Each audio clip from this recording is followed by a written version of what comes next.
आदरणीय पत्रकार महोदय, जन स्वराज जलजला पैदा करेगी।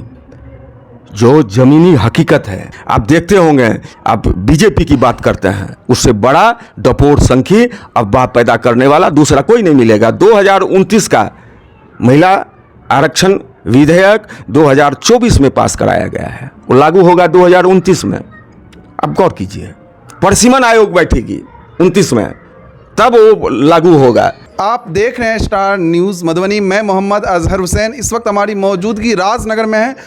हम बात करेंगे जो सभी पार्टियां जो है ज़ोरों शोरों से जो है तैयारियां कर रही हैं, क्योंकि विधानसभा चुनाव बिल्कुल जो है नज़दीक है। ऐसे में जो है जन स्वराज के सूत्रधार प्रशांत किशोर भी जो है एक महा रैली करने जा रहे हैं 11 अप्रैल को जो है पटना के गांधी मैदान पर। इस अवसर पर जो है जन स्वराज पार्टी से जो जुड़े हुए लोग हैं वो काफ़ी जो है 11 अप्रैल को जो कार्य सम्मेलन है उस सम्मेलन को कामयाब करने के लिए लगातार जो ये लोग कोशिश कर रहे हैं। हम जानने की कोशिश करेंगे। हमारे साथ जो है जन स्वराज पार्टी से जो है यहाँ राजनगर प्रभारी है, हम इनसे जानेंगे और जानने की कोशिश करेंगे जो आखिर आप लोगों की तैयारी जो है किस प्रकार चल रही है।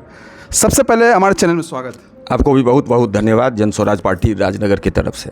क्या तैयारी चल रही है 11 अप्रैल को जिस तरीके से जो महा रैली जो पटना के गांधी मैदान में रखा गया है, इसको लेकर आप लोगों की क्या तैयारी? हम लोग 10 लाख से ज़्यादा की संख्या में इस ऐतिहासिक रैली में शामिल होंगे। 10 लाख से ज़्यादा? 10 लाख से ज़्यादा। भूतो न भविष्यति।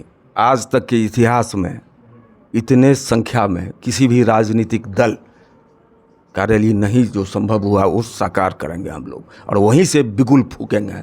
बिहार में व्यवस्था परिवर्तन के लिए जितने लोग इच्छुक हैं, मैं सभी को आपके माध्यम से आमंत्रित कर रहा हूँ कि हम लोगों के साथ इस ऐतिहासिक घड़ी में शामिल हों। सभी पार्टियां जो है लगातार दावा कर रही है जो हम बिहार को बदलेंगे, हम बिहार को बदलेंगे।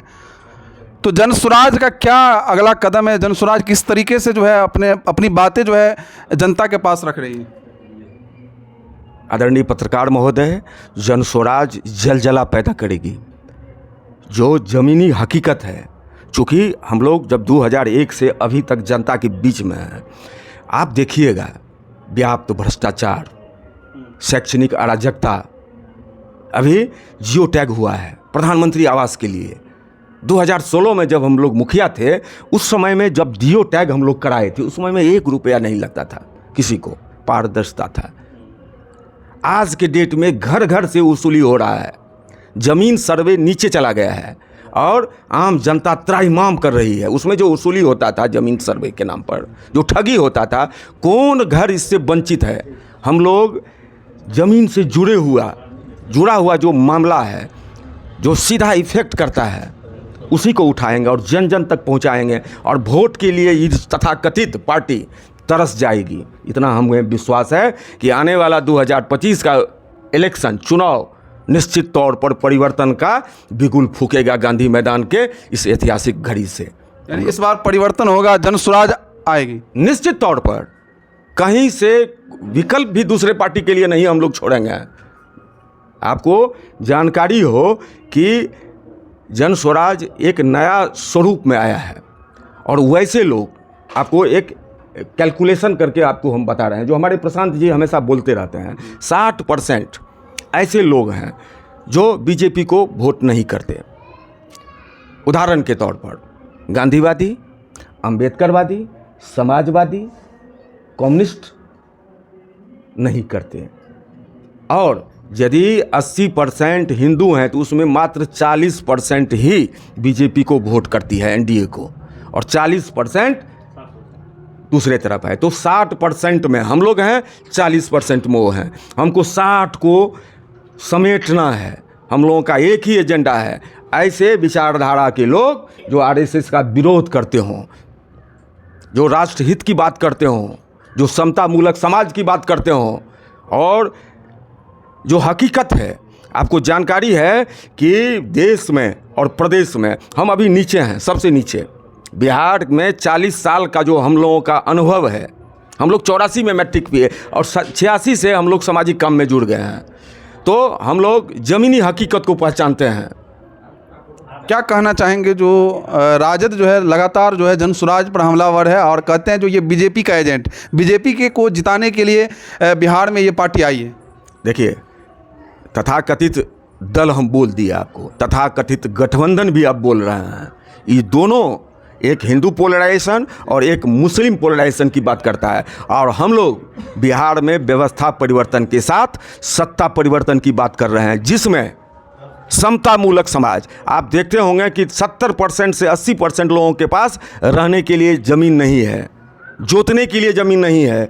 10% वैसे लोग अभी काबिज हैं जो ज़मीन, पैसा, सभी चीज़ों में अपना वर्चस्व जमाए हुए हैं। अभी आप वक्फ बोर्ड की बात सुनते होंगे। वक्फ बोर्ड क्या है? प्रॉपर्टी डीलिंग जिस तरह से राजनगर मधुबनी में लोग करते हैं, सरकार भी प्रॉपर्टी डीलिंग का काम करने के लिए, ज़मीन को हथियाने के लिए, एक अडानी अंबानी को सारा ज़मीन तो पहले मिल गया। तथाकथित लोग मेडिकल कॉलेज के नाम पर, स्कूल के नाम पर सैकड़ों हजारों बीघा ज़मीन एकत्रित कर रहे हैं। क्या है ये? सरासर गरीबों के साथ अन्याय है। और हमारी सरकार जब जनस्वराज की बनेगी तो ज़मीन में भूमि सुधार आयोग का भी हम लोग गठित करेंगे और नए सिरे से मालिकाना स्वरूप प्रदान करेंगे। पैसा का भी ट्रांजैक्शन बिहार में होगा, बिहार का पैसा बिहार में खर्च होगा।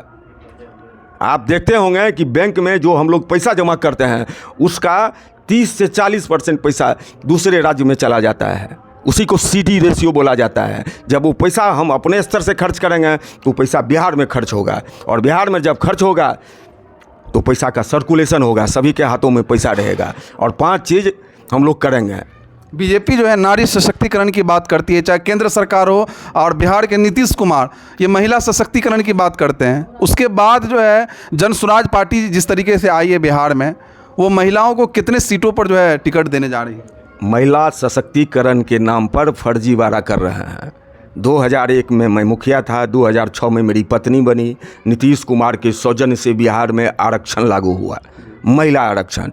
उस समय में थोड़ा हमको कष्ट भी हुआ, जो पत्नी को अब लड़ाना पड़ेगा तो, लेकिन फिर बाद में हुआ कि नहीं, महिला सशक्तिकरण होना चाहिए। लेकिन आप उदाहरण लीजिए, बिहार विधानसभा में महिलाओं की कोई भूमिका है नहीं, लोकसभा में कोई आरक्षण है नहीं।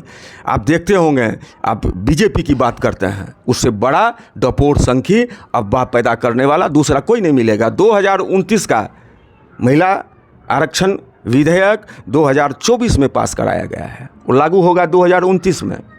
अब गौर कीजिए, परिसीमन आयोग बैठेगी 29 में, तब वो लागू होगा।